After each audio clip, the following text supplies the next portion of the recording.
Hello there and welcome to the Secrets of Organ Playing podcast. I'm your host, Vidas Pinkevičius.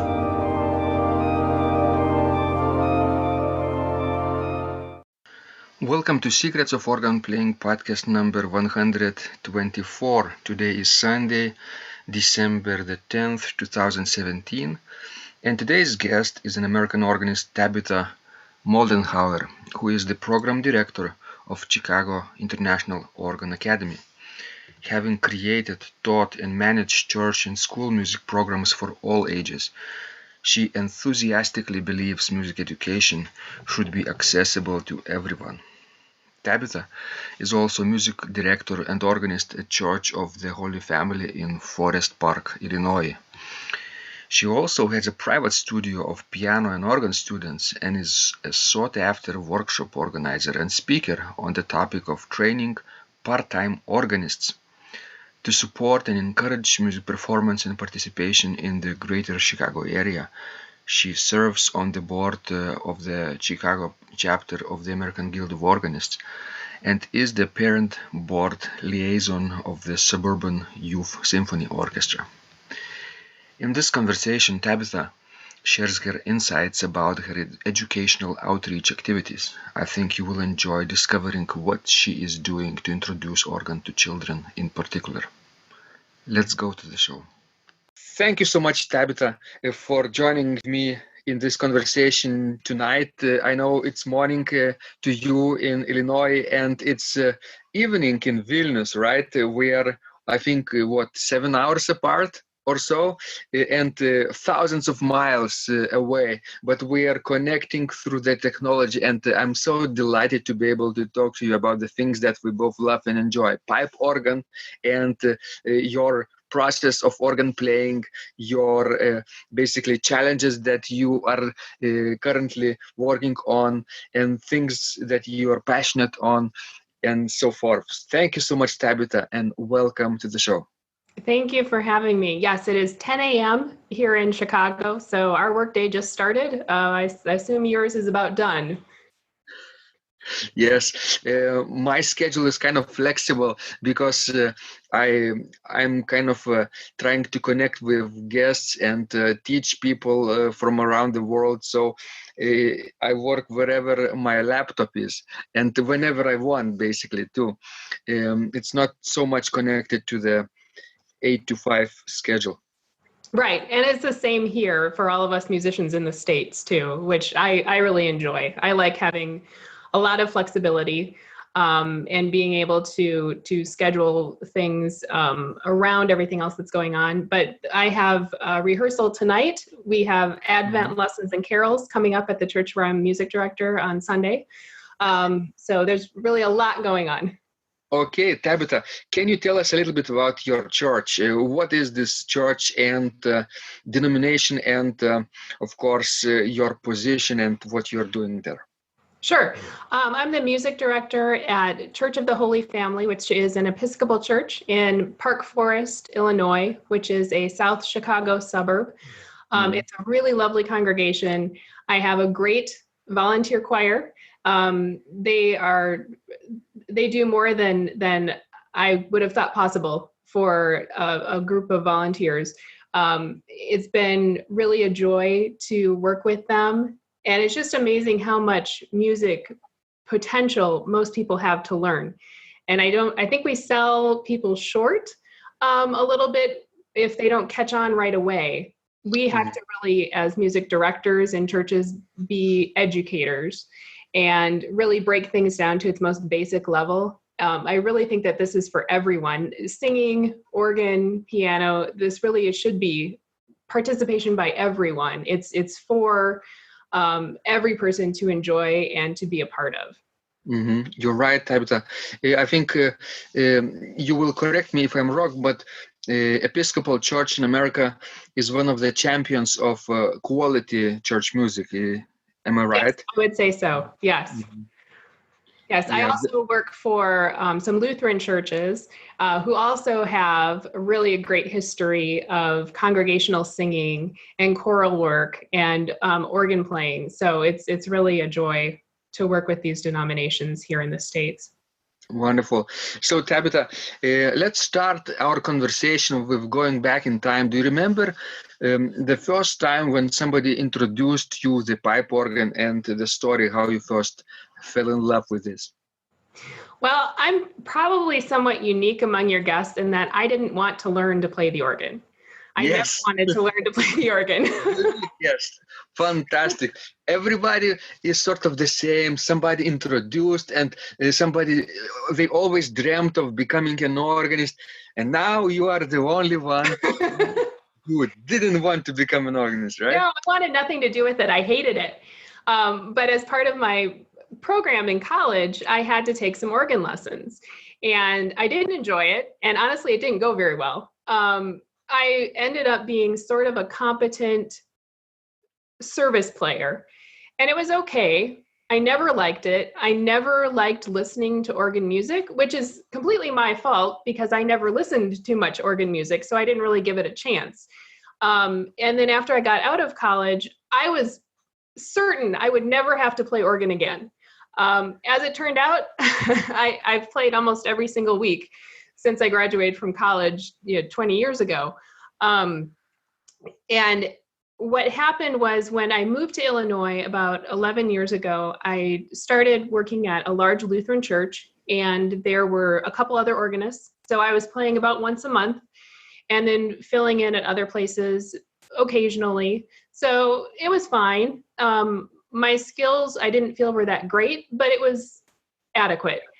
And then within a few years, unfortunately, the other two organists who were at the Lutheran church passed away. And suddenly I found myself playing over 200 services a year. And my skills really weren't up to that. I could kind of fake my way through, but I wasn't comfortable. So that's when I started to try to find some instruction. And it's really difficult to find organ instruction if you're not interested in enrolling in an academic degree program. True. So that what you are doing, I think, is so valuable for all of us who are part-time working organists, because there's really nothing for us if we're not interested in getting like a master's degree in church music or an organ performance, which for a part-time job doesn't make a lot of sense. So that was about 4 years ago that I started looking for instruction, and I managed to find a really excellent teacher in Chicago with the help of the Chicago chapter of the American Guild of Organists. And I've been studying with him, Dr. Philip Kleppner, for about 3 years, a little more than 3 years. And it's just been wonderful. It's been absolutely wonderful. He does a really good job of teaching technique. And I think that's something that all of us as teachers too really need to be aware of, because for a lot of people, the organ is not natural. There's nothing natural about playing this instrument, at least not to me. Some people probably have a much greater aptitude for it than I do. My primary instrument was always clarinet. And with an actual wind instrument, it's, I think, much easier, or it was for me, to be able to get the instrument to do what you want it to do using your own breath. And the organ is the air is there, but it's so far away from your lungs that I find it very difficult to get the instrument to do what I want it to do. So having really, really detailed technical training has been a huge help for me.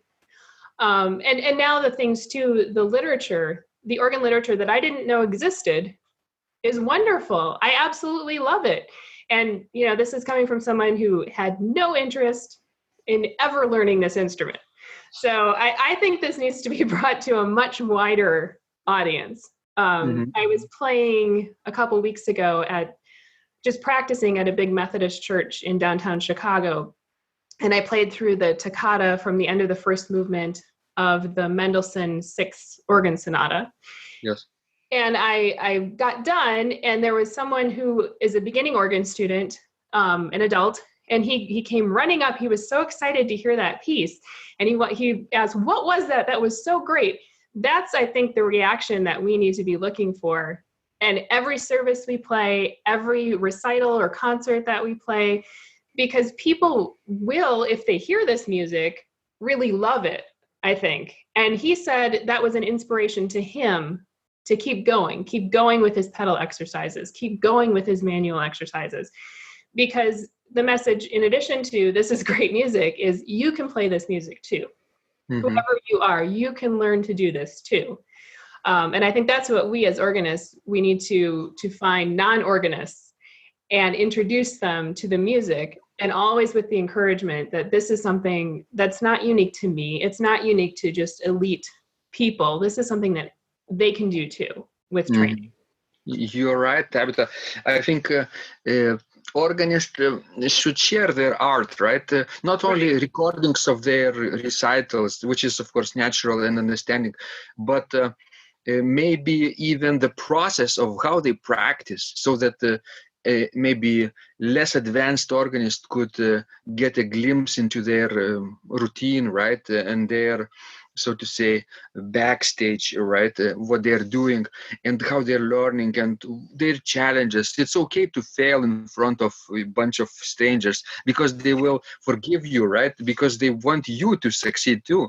And by doing this regularly, by showing up, I don't know, online in some form of shape, maybe in text or audio or video or pictures or combination of them, you could actually build a fan base, thousands of people who follow you and learn from you and want to know more about you and actually support you in many ways. I think we definitely need to take away the mystery from this, and explain to people exactly what we do when we're practicing. And places like our congregations, our churches that employ us, need to know that too. I think it's too mysterious right now. Nobody knows what we do.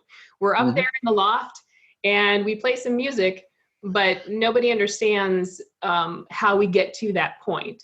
And I think we can do, as organists, a much better job of explaining what we do in a practice room, what we do in rehearsal, what we do when we're choosing music and preparing music, and that to kind of demystify being a musician and make it more accessible for more people. Tabitha, I think one of the reasons why churchgoers don't listen particularly well to postludes or even preludes before the service or after the service, right? They chat, they tend to interact and communicate with their neighbors and friends and family whom they didn't see for an entire week maybe, is because they don't know what's going on in the organ loft, right? It's a strange thing, and they don't know how to translate it into words, what we are doing. And you're right, we could a little bit invite them into our world, right? Maybe even group of children from school invite to the organ tour, right? Create organ demonstrations for them. That would make an excellent impression for them for the long years to come. Right. And actually, what's really interesting, when I started going back and taking more lessons and getting better technique, all of a sudden at the church where I was playing, all of these children started coming up to the loft. It just happened because they could tell a difference in the playing. And I had people who had never been up to the loft before who would send me emails, letters, and things. And their comment was always, "We're singing better. And we don't know why we're singing better, but we're pretty sure it has something to do with what you're doing."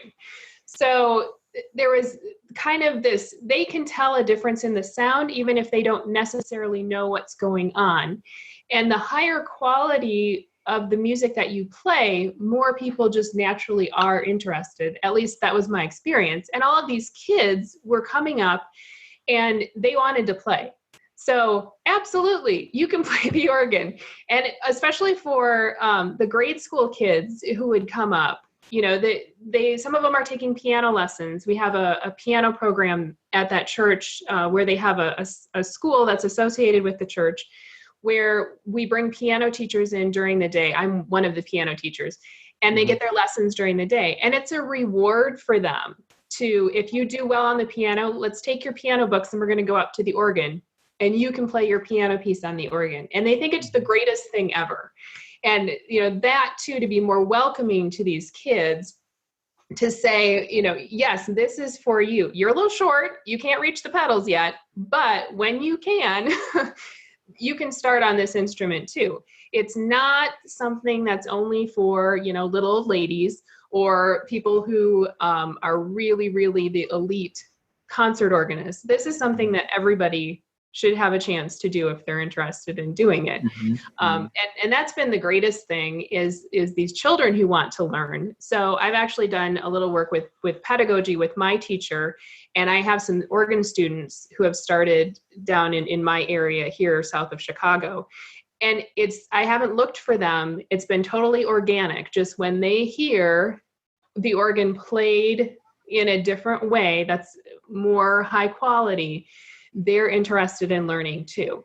Without me having to do any kind of marketing, an organ studio has just grown up in this area, which is fantastic. Your work is marketing, actually. Yes.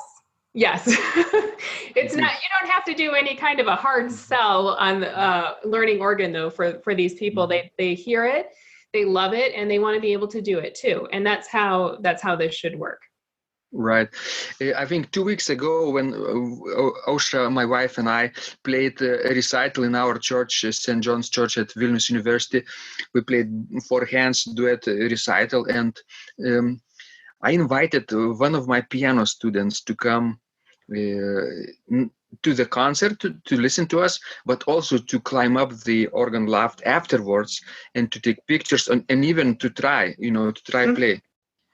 And he is like a second grader, very small child, and actually doesn't love to play at all, doesn't like piano music at all. And I personally struggle with him for a second year now in a row. And so far he cannot understand bass clef, for example. And he memorizes, he writes down note names, all those tricks. Because he doesn't like it. But when he came to the organ loft, he could memorize, he could play from memory his piano music. I think it was like a minuet or something, like a little bit polyphonic music, which was perfect for that. Suddenly his eyes, were opened, and his ears, and of course his sister was here, and his mom was here, and they took pictures, and this is an experience for a lifetime. And I feel that now we have a better contact with him and connection for whatever I want to teach him too. Right. And I think the more that we can get kids, we don't have to get them interested. We just have to give them access. They are interested. They see the pipes up in the back of the church, and they're very curious about them. So all we have to do is invite them up, and they're already interested, and let them play some notes. For most, especially the boys who are about the age of your student, when they come upstairs, I just ask them, do you want to play loud? And yes, every single one of them wants to play loud. All right, well, we can do that. I like to play loud too. So we'll pull out all the mixtures. We're going to pull out the reeds, and you can play your piano music really loud. And they love it. They absolutely love it. And I think it helps them to listen more to the music that they hear during the services then, which is just a good experience for all of them. And if that down the road motivates them to learn how to play, or even just to support other people who do play, I think that's wonderful for all organists. We get a lot of complaints that the organ as an instrument is dying. I don't see that. I just don't see that. I think it's the way that we get education in playing the organ is changing, because I do think the academic degree programs are kind of dying.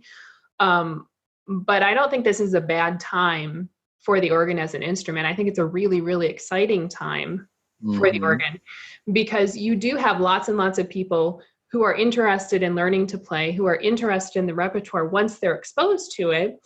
And places online especially are a great venue to actually learn how to do this. So what you are doing, what Dr. Kleckner is doing with the Chicago International Organ Academy, these are excellent ways of reaching more people than just those who would have access to academic degree programs, because that's not an efficient way of reaching large numbers of people who want to play the organ, or even large numbers of people like me who did not want to play the organ, but who got forced to play the organ. So for all of us who are organists, just because our church needed us to be organists, we need a way too to be able to improve our skills, learn more repertoire. So all of the online instruction that's going on, I think is really, really exciting. And it provides access to the instrument to many more people than the old way of training organists did.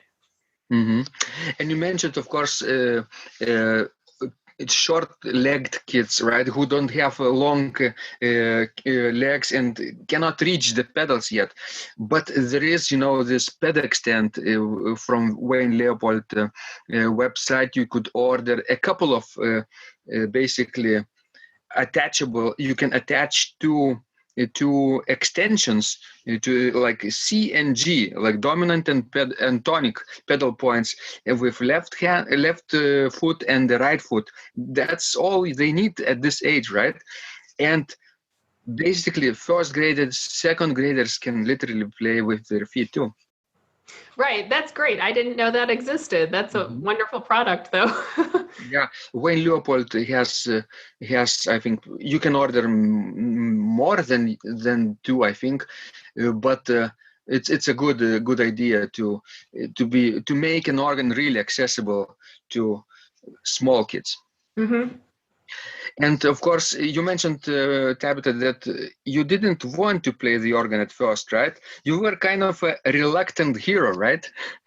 I was incredibly reluctant. I was angry. In every story, there is a point in the hero's journey when hero sort of refuses to take on the burden of going to the adventure, right? Like Harry Potter, and he didn't want to be a wizard, but his mentor said, "You're a wizard, Harry." So now you know too. You're an organist, Tabitha. Right. Which, yeah, I never, if I could go back and talk to my college self, I wouldn't believe myself that this is where I would end up. Because really, this is the last instrument that I would ever have chosen for myself.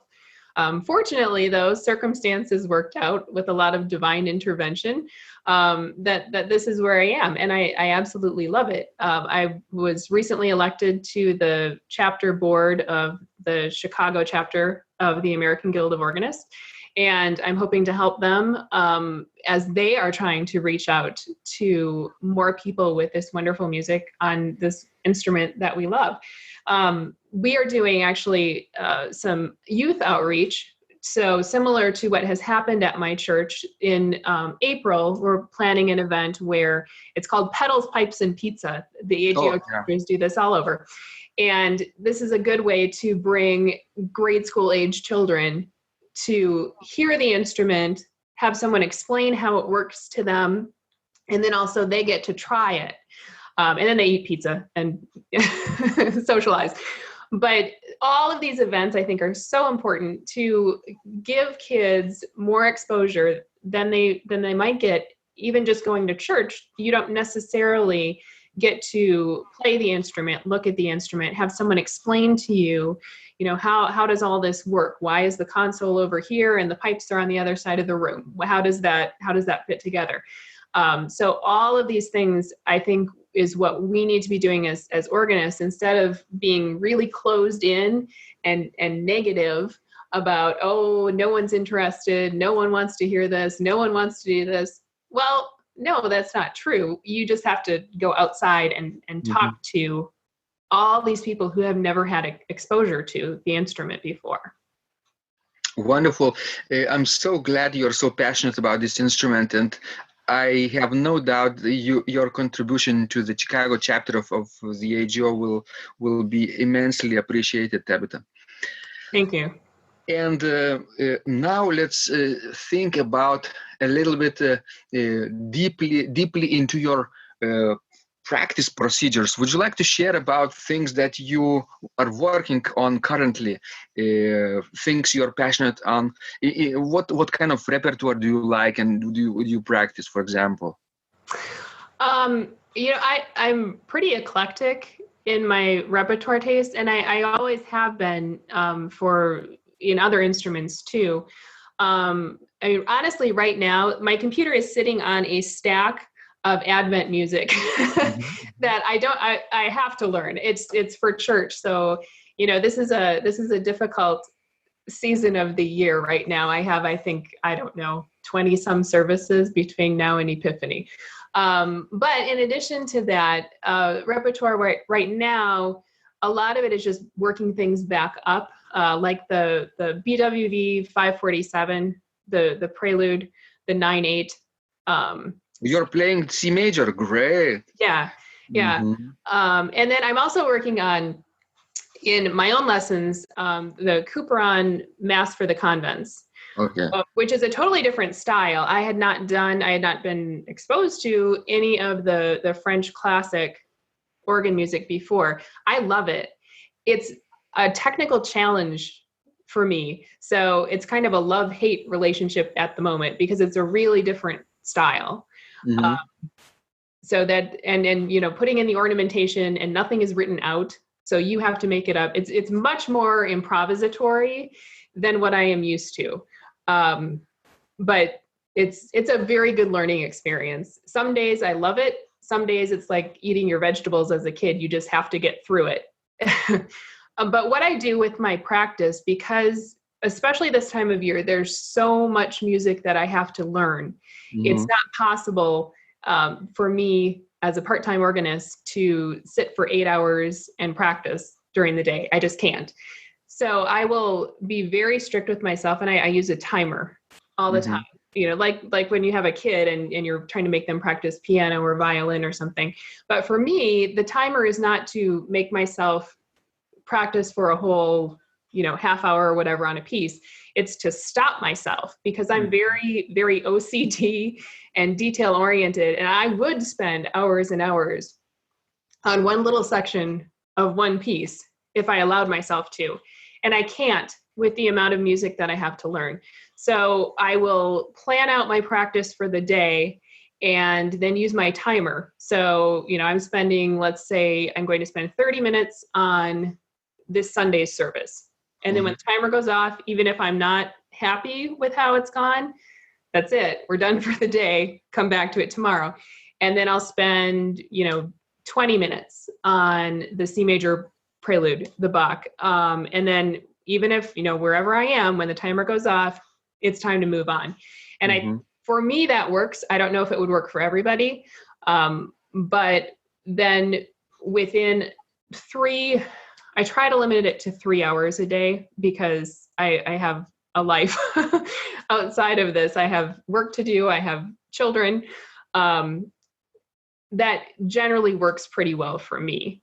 If I just let myself be totally free with my practice, I don't think I would get through as much as I do by being really, really disciplined and using a timer for everything.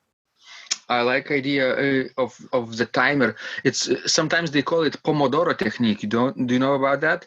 No. Pomodoro timer of the shape of tomato. Kitchen timer.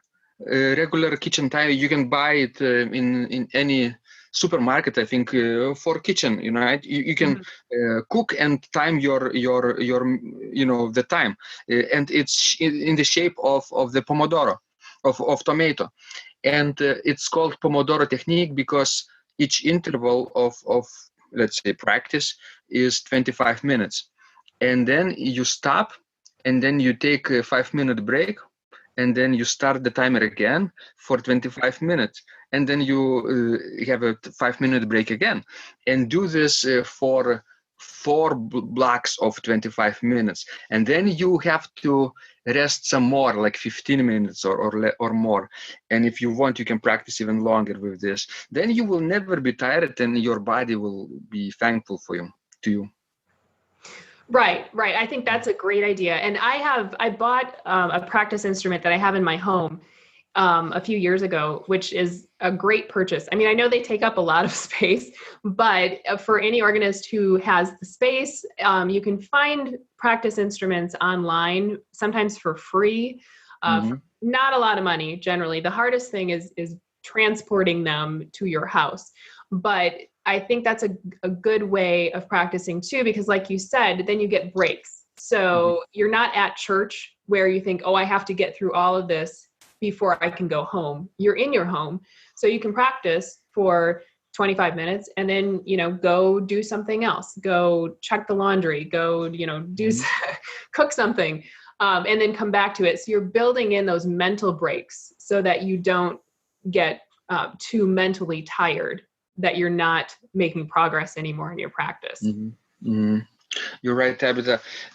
I think sometimes people get sucked into their practice so that time boundaries disappear, and they kind of like this idea of going for hours, and they forget that they need to rest, right? And actually drink, have a glass of water, actually that helps too. And even stretch or take a walk or do something else, maybe some physical activity before coming back to the mental activity like organ playing too. And sitting in one position is not very healthy, right? So you need to move around a little bit. Right. So the other thing that I talk to my students about is to have a plan always for when you're sitting down to practice. Decide what you're going to do, because just playing through things a dozen times is not a terribly good use of practice time. So when you sit down what the challenging parts of any hymn or liturgical song or any piece of repertoire you're working on are. So have a plan in your head when you sit down of what you're going to do. So are you going to, take away a line? Are you going to do just left hand and pedal, right hand and pedal? Do both hands but no pedal? Are you going to practice in varied rhythms? If you're, playing something that's a bunch of 16th notes in a row, vary the rhythms of them. Have a plan when you sit down so that your practice time is really effective. Because the worst feeling is when you sit down and you play through a bunch of things a bunch of times, and at the end of it, you don't feel like you accomplished anything, because that won't motivate you to keep practicing. Whereas if you have a plan, I think that does motivate you to come back the next day and think, okay, this is slightly improved, and it might be really slightly improved, or it might not have improved at all, but go through, have a plan of what you're going to do so that at the end of a week or the end of a month, you will see some kind of improvement in the music that you're working on. You're right. I think it's better to make progress in 4 measures of particular piece during one practice session than to just play entire piece over and over, right? Right. Because tomorrow you come back to this piece, and this episode of 4 measures will be polished, and you just have to repeat it a few times to refresh it. Right. And I found that really helpful to explain to my teenage students, especially because just the age that they are, they're not terribly patient with themselves. And if they don't get something immediately, they can get very frustrated. So I think it's important as teachers to make sure we're giving our students the tools of, okay, if this part of the music is a problem for you, instead of just being frustrated, how are you going to work on it? Here are some ways that you can work on this to make it so that within a week or two, it won't be such an issue anymore, and you'll be able to play it fluently and add it to the rest. So Tabitha, when you mentioned that you have a stack of Advent organ music next to you, sitting and waiting for its turn to practice, right? I have a feeling that you are a good sight reader. Am I right? No, actually. No? I'm not. No, I'm not. I'm getting better, but this is really not my instrument. For me, I have to work really very hard, which I think is kind of good because then I can explain to people in minute detail exactly what I am doing to get the sound that I want. If this was more natural for me and I was a better sight reader, I think it would be difficult to explain to people exactly what I'm doing, because it would just be, well, just play it. Well, I can't. I've never been able to just play it. I mean, I can sight read reasonably well, but that's really probably the weakest area of my skills. And it's because I spent so long being a wind player. Clarinet music, I could sight read all day long, no problem. But, you throw in organ music and it's 4 lines or 5 lines. And no, I've just never been a very good sight reader. But you mentioned at the beginning that you kind of had to play like 200 services per year, right? At one point, right. earlier. Right. Well, I am a pretty decent memorizer. So for a lot of the services that I was playing, it was, there are only so many hymns in the hymnal for Advent or for Lent or for Christmas or any other season. So after a couple years of doing this, then most of those would come back really quickly. I did not do a lot of variation, free harmonizations or anything because there wasn't time. There wasn't time to work those up. So I rely more on my memory than any sight reading skills. Did you have any music theory and harmony skills when you started playing the organ? Did that help too? I think the way that theory and harmony are taught, it kind of divorces it from any practical application. So, I did okay in my theory classes, but it was all classroom written work. And that really didn't translate to anything particularly useful on the organ for playing. And I think that's a challenge. And that's something that, again, I'm trying to do differently with my own piano and organ students, that, we do improvisation. We do chording a melody, putting in chords against a melody, because I think you have to use it for it to be of any use to you. And just the older way of teaching it, where it's all classroom, didn't, for me, translate. Now, for other students, it probably translated a lot better. But for me, it just didn't. What about keyboard harmony? Those assignments when you have to play on the keyboard, sequences, cadences, chord progressions, modulations. You have to do this in college too, right? Did that help? Well, I didn't have any of that. You didn't? No, because my primary instrument was clarinet, I kind of slid through all of college without having to do much keyboard work other than organ. Okay, so now you're actually learning on your own and doing things that you might have been exposed to in college back some years ago, right? Well, kind of. In my own organ lessons with Philip, we do actually go through those things, which now make a lot more sense to me. When you're sitting at an organ and you have to do all of the keyboard things, well, then it makes more sense. And then it's actually useful, and it's sticking in my brain a lot better than it does when it is just on a chalkboard or on a piece of paper. The difference from American education and Lithuanian harmony teaching in a good way is that in America, at least they harmonize a chorale, like a hymn or hymn tune or a normal chant in 4 parts. In Lithuania, we normally harmonize an 8-measure phrase, which is not related to chorale at all. It's an artificial melody, like an exercise. And that's actually very frustrating for people who want to feel the practicality of this, right? So in America, at least writing out those exercises and then playing these harmonizations with students just wrote down is helpful too. But nobody is doing that, right? Right.